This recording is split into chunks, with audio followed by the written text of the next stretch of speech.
फसाना कहानी की दुनिया में आपको खुश आमदीद। 16 बरस की थी। जी चाहता हर वक्त आईने के सामने खड़ी रहूं, खुद को देखूं और शर्माऊं, अपने ही अक्स में खो जाऊं, और फिर तसव्वुर के चमनजार में उड़ती उड़ती कायनात की खूबसूरती में कहीं दूर निकल जाऊं। लेकिन इसके प्यार ने मेरे पर बांध रखे थे, मैं उसके सिवा किसी और का सोच भी नहीं सकती थी। लेकिन इन दिनों मेरी जान मुसीबत में थी। रेहान मेरे मामू का बेटा, जो मुझसे भी ज्यादा खूबसूरत था, अम्मा से मिलने रोज आता, लेकिन कुन अखियों से मेरी तरफ देखता रहता। सच कहूं तो मुझे इसका यूं देखना अच्छा नहीं लगता था। मीर आलम भी मेरा कजिन था। रेहान ननियाल से तो आलम ददियाल से है। वो भी ऐसे ही आके अम्मा के पांव दबाता, लेकिन नजरें उसकी मेरा ताक़ुब करती। मेरी जान मुसीबत में थी। दोनों ही अच्छे थे, दोनों मुझे चाहते थे और मुझसे शादी के तलबगार थे। अम्मा मगर कोई फैसला नहीं कर पा रही थी कि किसको अपना दामाद मुंतखब करें और किसको मना कर दे। रेहान के वालिदैन ज्यादा अमीर ना थे, लेकिन माँ से रिश्ता था, तभी माँ चाहती थी कि उसे दामाद बना ले। मीर आलम मेरे वालिद का भतीजा था और अमीर बाप का बेटा था, उनका वो चहीता भी था। इनके सगे भाई का नूर चश्म खूबसूरती में रेहान से बढ़कर तालीम में भी आगे। ऐसा रिश्ता कौन ठकराता है। मैं दोनों से छपी रहती, ज्यादा बात न करती। जब इनमें से कोई आता, मैं किचन में घुस जाती। अम्मा बुलाती तो भी सामने जाने से कतराती थी। एक दिन दोनों की माएँ रिश्ता तलब करने आ गई। रेहान की वालिदा सुबह को आई तो ताई जी शाम को। ऐसे मौक़ों पर माएँ हवास बाख्ता हो जाती हैं। मेरी माँ का भी कुछ ऐसा ही आलम हुआ। रात को वालिद साहिब से मशवरा लिया। वो झट से बोले, रेहान को इनकार कर दो और मीर आलम को कबूल कर लो। वो मेरा भतीजा है, मैं बड़े भाई को कैसे इनकार कर सकता हूँ। अम्मा जान के अरमानों पर उस पर गई और दुख से आंसू निकल आए। मुझे अलबत्ता कोई दुख न था, बल्कि वालिद का फैसला अच्छा लगा। दिल को दिल से राह होती है। मैं जानती थी मीर आलम को मुझसे ज्यादा मेरे वालिदैन से मोहब्बत थी। वो इनको ऐसे ही चाहता था जैसे अपने वालिदैन को चाहता था। हमारे मामू, ताया, चचा सब इसी शहर में रहते थे। मामू वाले कम आते, लेकिन ताया चाचू रोज आते। अगर ना आते तो हम चले जाते थे। जिस दिन मेरी मीर आलम से मुलाकात ना होती, लगता सूरज निकला ही नहीं। मेरी दोस्ती आलम की बहन नियाज बीबी से थी, हम उसको नाजो बुलाते। इसकी और ताई की भी ख्वाहिश थी कि मैं उनके घर की बहू बनूं। एक दिन नाजो की जबानी पता चला कि मीर आलम अपनी खाला के घर कराची जा रहा है। ये सुनकर मैं रंजीदा हो गई। 100 तरह के अंदेशे दामनगीर थे। इसकी खाला की बेटियां थी और मैंने सुना था कि खाला उसे दामाद बनाना चाहती है। मैंने बहुत दुआ की कि वो कराची ना जाए। ज़बान से कहना सकती थी कि इसके साथ बेतकल्लुफ़ी ना थी, इसलिए रोक भी ना सकी। वो चला गया और मैं 100 अंदेशे दिल में छुपाए ससकती रह गई। अब ताई का घर काटने को दौड़ता था। मैंने उनके घर जाना छोड़ दिया। नाजो कहती कि अब तुम हमारे घर क्यों नहीं आती। उसे क्या बताती कि क्यों नहीं आती। मीर आलम एक माह के लिए गया था और 3 माह लगा दिए। नाजो बताती कि भाई वहां बहुत खुश है, इसका दिल लग गया है, तभी लौटने का नाम नहीं ले रहा। मैं ये बातें सुनती तो दिल बैठ जाता। अब मुमानी और रेहान का अफसुर्दा चेहरा याद आता, जिनको हमने मीर आलम की खातिर ठुकरा दिया था। शायद हमें उनके खुलूस को ठुकराने की सजा मिली थी। उधर आलम और उसकी खालाजाद नीलम के बारे एक हो जाने की चाह में गुइयां ताया के घर में शुरू हो गई थी। उधर मुमानी जान आखिरी बार रेहान के लिए हमारे घर मिन्नत समाजत करने आ गई, लेकिन मेरा दिल नहीं माना। मैं समझ रही थी कि मीर आलम जरूर आएगा, वो नीलम से शादी नहीं करेगा। अम्मा जान ने आखिरी बार मुझसे पूछा, बेटी क्या ख्याल है, तुम्हारी मुमानी को हाँ कर दूं? तो मैंने नफी में सर हिला दिया, क्योंकि मेरे दिल को यकीन था आलम जरूर आएगा और मुझको इसका इंतजार करना चाहिए। आखिरी बार इनकार सुनकर मुमानी फिर नहीं आए, बल्कि खफा होकर चली गई और अपनी भांजी से बेटे का रिश्ता पक्का कर दिया। यूं रेहान और माँ हम एक हो गए। अब मामू हमारी तरफ नहीं आते थे, लिहाजा हमें इल्म न था कि वो कैसी जिंदगी गुजार रहे हैं। इन दिनों मुझे इन लोगों की परवाह भी नहीं थी। मेरे दिल के धागे तो ताया के घर से बंधे हुए थे। मुझको इंतजार था तो इसका, जो कराची जाकर वहां का हो रहा था। उसे तो किसी की याद भी नहीं आती थी। कराची शहर ने इसके पांव जकड़ लिए थे। मेरे अरमान मेरी सोचों के जाल में कैद थे। आलम के सिवा किसी और बारे सोच भी ना सकती थी। उसे गए कुछ माह हो चुके थे। एक दिन कराची से हमारी एक रिश्तेदार यास्मीन आए। इसने बताया कि आलम ने कंप्यूटर कोर्स में दाखिला लिया हुआ है और वहां बहुत खुश है। इसकी खाला हर सूरत इसको अपना दामाद देखना चाह रही है, तभी वो इसको पढ़ा रहे हैं ताकि बैरून मुल्क भिजवा सकी। यह सुनकर मेरी उम्मीदों के सारे चिराग बुझ गए, हरास दम तोड़ गई। बहुत रोई, इस कदर दुखी हो गई कि मर जाने के सिवा कोई और बात ना सूझती थी। नाजो मुझे तसल्ली देती कि खातिर जमा रखो, मेरा भाई जरूर आएगा, वो शादी तुम ही से करेगा। मेरे पास नाजो की बातों पर यकीन करने के सिवा कोई चारा न था। मैंने खुद तो कभी मीर आलम से बात न की थी, हमने कभी इकरार मोहब्बत न किया था, तो अब मैं नियाज बीबी की बातों पर एतबार के सिवा कर भी किया सकती थी। अम्मा और बाबा जान इस इंतजार में थे कि ताया और ताई आकर रिश्ते की बात कच्ची करें, लेकिन उन्होंने एक बार भी रिश्ते के मामले पर बात न की। शायद वो भी इसका इंतजार कर रहे थे। 6 माह बाद सुना कि मीर आलम आ गया है। मैं उसकी एक झलक देखने को बेताब थी। लगता था कि वो कराची से आते ही हमारे घर आएगा, मुझे पहले की तरह कुन अखियों से देखेगा और कहेगा, आज किसी ने हमें चाय का भी नहीं पूछा। ऐसा कुछ भी न हुआ। वो हमारे घर आया और न ही इसने मुझे कुन अखियों से देखा। मैंने सुना वो हमारी तरफ आने का नाम नहीं ले रहा। मैंने यह भी सुना कि वो कहता है कराची अच्छा शहर है और अब मैं कराची में ही रहूंगा। मैं ये बातें सुनती तो दिल बैठ जाता। वो ना आया और मेरी उम्मीदों का ताजमहल रह गया। रोज आने वाला जब यूं अपने दीदार से महरूम कर दे तो चाहने वाले के दिल पर क्या गुजरती है, ये तो इंतजार की आग में जलने वाले ही बता सकते हैं। मैं बहाने से यास्मीन के घर गई। इसका घर नाजो के घर से मिला हुआ था। सोचा वहां से छत पर जाके देखूं, शायद वो नजर आ जाए। यास्मीन ने समझ लिया था मैं क्यों आई हूं। वो मुझे अपनी छत पर ले गई। तकदीर मेहरबान थी, आहसन इत्तेफाक के मुझे सामने ही वो नजर आ गया। वो भी अपनी छत पर कुर्सी पर बैठा अखबार पढ़ रहा था। ये सर्दियों के दिन थे। अचानक इसकी नजर मेरी जानिब उठ गई। मुझे देखते ही इसका चेहरा खुशी से खिल उठा। मुझे इसमें कोई तब्दीली नजर न आई, सिवाय इसके कि उसकी सेहत काबिल रश्क हद तक अच्छी हो गई थी। मुझे देखकर हाथ हिलाया। मतलब था कि मैं तुम्हारे घर भी आऊंगा, अभी मसरूफ हूं।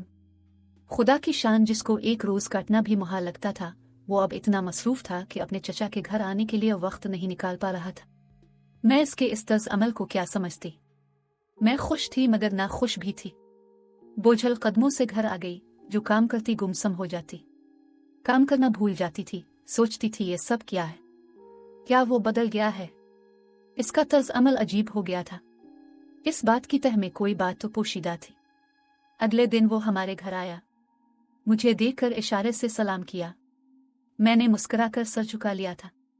वो हसब मामूल अम्मा जान के सामने बैठ गया। मैं किचन में इसके लिए चाय बनाने चली गई। सोचने लगी, हम मशरकी लड़कियां भी कैसी भोली होती हैं, किसी से कुछ कह सुन भी नहीं सकती। जिसको दिल का मालिक बनाया था, काश इससे एक सवाल कर लेती कि आलम सच सच बता दो, किया तुम मुझसे शादी कर रहे हो। अम्मा से बातें करके वो चला गया। इसने मुझसे कुछ कहा ना सुना। मैं भी इससे कुछ न जान सकी कि इसके दिल में क्या है। चंद दिन रहकर वो कराची वापस चला गया, क्योंकि उसे कोर्स मुकम्मल करना था। जाते हुए भी वो मुझे खुदा हाफिज कहकर ना गया। कैसे कहता, हमारे खानदान में रिवाज ही ना था। इस बार तो ऐसा लगा जैसे वो मेरा सब कुछ ही मुझसे छीन कर ले गया है। मेरा दिल खाली हो गया था। अम्मा बाबा को भी अंदाजा हो गया कि इसके वालिदैन ने रिश्ते के लिए सरसरी पूछा था, कोई वाज़ेह बात नहीं की थी। गोया उनका ख्याल बदल गया था, वरना कोई तसल्ली आमेज बात तो करते। यकीनन वो नीलम को बहू बनाने बारे सोच रहे थे। नाजो ने एक दिन बताया कि इसके वालिदैन कराची जा रहे हैं। खाला ने बुलाया है, वो नीलम का रिश्ता तय करना चाहती हैं। अगर मेरी माँ को नीलम पसंद आ गई तो वो इसका रिश्ता मीर आलम से कर देंगी। ये खबर क़यामत थी जो मुझ पर गुजर गई। इस दिन में बिल्कुल मायूस हो गई। इस बात की भनक अम्मा जान के कान में पड़ी तो वो भी अफसोस करने लगी कि ये कैसी भूल हमसे हो गई। एक काश कि मैं हुमा का रिश्ता अपने भांजे रेहान को दे देती तो आज इस तरह लेने के देने ना पड़ते। अब तो वो भी हाथ से गया और आलम भी हाथ ना आया। अम्मा बीमार पड़ गई। वो पीली जर्द होती गई जैसे ये गम उनका कलेजा खा लेगा।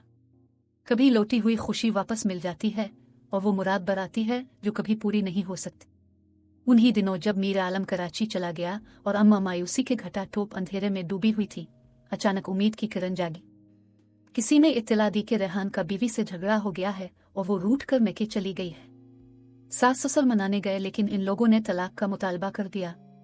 इन दिनों रेहान की बीवी एक बेटे की मां बन चुकी थी। इसने मजबूर होकर बीवी को तलाक दे दी। बीवी ने बेटा भी रेहान को दे दिया और उनका घर छोड़कर चली गई। अब रेहान को अपने बच्चे की परवरिश के लिए एक ऐसी औरत की जरूरत थी जो बच्चे को माँ का प्यार दे सके। रेहान को मुझ पर एतमाद था कि मैं ही वो हस्ती हो सकती थी जो इसके बच्चे को माँ का प्यार दे सकती थी। मामू और मुमानी की भी देरीना ख्वाहिश थी मुझे बहू बनाने की। वो एक बार फिर हमारे दरवाजे पर सवाली बनकर आ गए। इस बार अम्मा जान ने अपने भाई को लौटाना मुनासिब ख्याल न किया और मेरी मंगनी रेहान से कर दी गई। मैंने कोई एहतजाज न किया। इन दिनों मेरी हालत बदतर थी। जिसके लिए जी रही थी इसने मेरी खबर तक ना ली। इस बार अम्मा की बात को ना ठुकरा सकी। अम्मा ने रिश्ते के मामले को बहुत राज में रखा। किसी रिश्तेदार को कानो कान खबर न होने दी। इन दिनों नाजो मेरी वाहिद गमगुसार थी। इससे गम बांटती।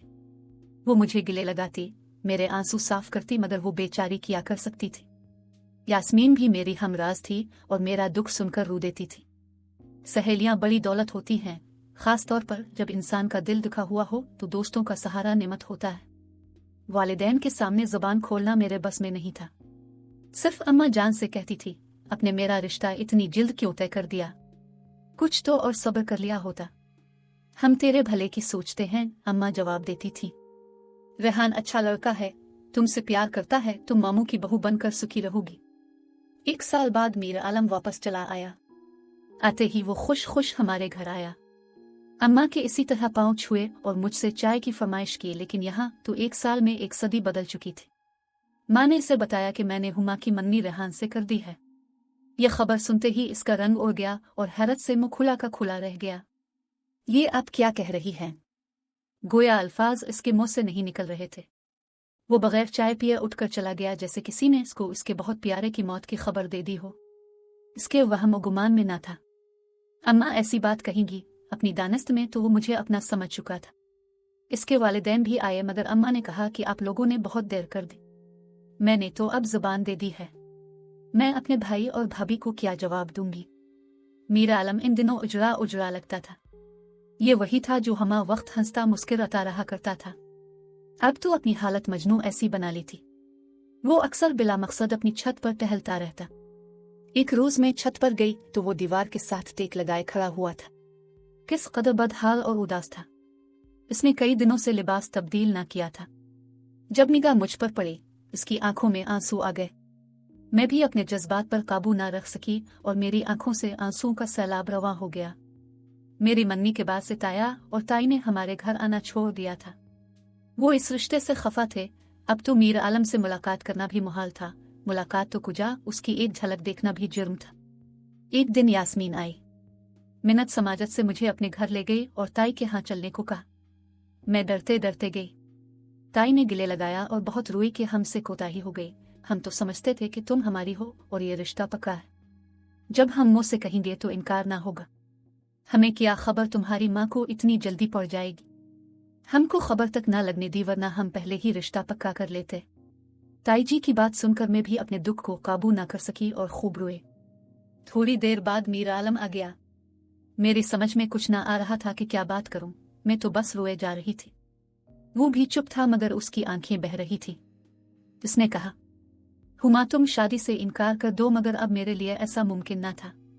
मैं चाहते हुए भी अपने वालिदैन की मर्जी के खिलाफ नहीं जा सकती थी और ना अब उनको शर्मिंदा कर सकती थी। मैं रोती हुई वापस घर आ गई, अपने वालिदैन की इज्जत की खातिर। शादी के दिन जो मेरी हालत थी वो मैं ही जानती थी। ताया वाले मेरी शादी में नहीं आए, मेरे ननियाली रिश्तेदार ज्यादा आए। मैं रेहान की दुल्हन बनकर उसके घर चली गई और वो तमाम ख्वाब जो मैंने मीर आलम के साथ देखे थे चिकनाचूर हो गए। पूरे घर में ऐसा माहौल था जैसे शादी नहीं, किसी की मौत हो गई हो। हर कोई आंसू बहा रहा था। यूं लगता था जैसे मैं जिंदगी की आखिरी सांस ले रही हूं और मीर आलम जाने किस तरह मेरी जुदाई के गम को बर्दाश्त कर रहा था। यूं दो मोहब्बत करने वाले चुपचाप और किसी से शिकवा किए बगैर जुदाई की सूली पर चढ़ गए। आज भी इसकी याद दिल पर सख्त है। अगरचा घर में शरीफाना जिंदगी गुजार रही हूं, लेकिन मीर आलम की याद आ जाती है तो दिल बंद होने लगता है। खुदा जाने वालिदैन क्यों रिश्ते तय करते हुए गफलत से काम लेते हैं और मासूम दिलों का खून हो जाता है। मीर आलम दिल बर्दाश्ता होकर बैरून मुल्क चला गया और वापस ना आया। ये अच्छा हुआ कि वो वापस ना आया, वरना मेरी घरेलू जिंदगी वीरान हो सकती थी और मैं परेशानी की लहरों में बहती बहती मामूलात जिंदगी के धारों से कहीं दूर निकल जाती तो क्या होता। मेरे बच्चों का जीवन तो बर्बाद हो जाता। नाजरीन, हमारे YouTube चैनल को सब्सक्राइब जरूर करें। शुक्रिया।